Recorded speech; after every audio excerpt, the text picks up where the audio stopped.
कसं आहे माहिती आहे काय, शिमगा आणि कोकणी माणूस यांचं नातं ना असं घट्ट विणलेलं आहे. काय समजलं, ते नातं ना कुणीच तोडू शकत नाही. काय मुंबईचे चाकरमानी ना शिमग्याला जातात ना, ते त्यांच्या आप्तेष्टांसाठी भावभावकीसाठी जातात. आजकालची सगळी तरुण मंडळी आहे का नाही, नोकरीच्या निमित्तानं मुंबईत आहेत. त्याच्यामुळे सगळी म्हातारी खोतारी माणसं गावात, त्या निमित्तानं कशी सगळ्यांची गाठभेट होते. काय समजलं, असं सगळं आहे, सगळे सोयरे भेटतात. साहेबांना तुम्हाला एक गोष्ट सांगतो, आमच्याकडे ना आंब्याचा नाही तर माडाचा माड तोडतात, पण एरवी आहे ना, झाडाच्या फांदीला जरी कुणी हात लावला ना तर त्याच्या मागणं कोयती घेऊन लागतात. काय समजलं. हा, पण त्या दिवशी मात्र आहे ना, मानकरी ना त्यांच्या हद्दीतला माड तोडायला देतो. हो, माड तोडला जातो असा नाचवत गाजवत, म्हणजे गावात आणला जातो असा धुरला उपासलेला असतो, लाल मातीचा.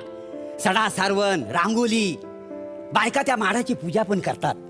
मग तो माड नाचवत नाचवत सानवर जातो. इकडं माड असा उभा केला जातो आणि इकडं अशी होळी उभी केली जाते. मग रात्री आहे ना, त्या होळीच्या वाटलं फिरून लोक बॉम्बा मारतात. आंब्याची कैरी टिप टिप गेलो, आमची वागदा शिमग्यात खेळलो, असं फाक मारलं जातात. माडाची पूजा होते, होमाची पूजा होते, नवस बोललं जातात, नवस फिरलं जातात. मग इकडे होम पेटला ना पेटला की पालखी येते नाचायला. अख्ख्या गावातली माणसं ना बेधुंज होऊन पालखी नाचवतात. आमच्या देवीला ना अशा अंगा खांद्यावर खेळवतात. हो, मन तृप्त होऊन जातं त्यांचं. मग दुसऱ्या दिवशी पालखी आहे ना गावच्या वेशीवर जाते.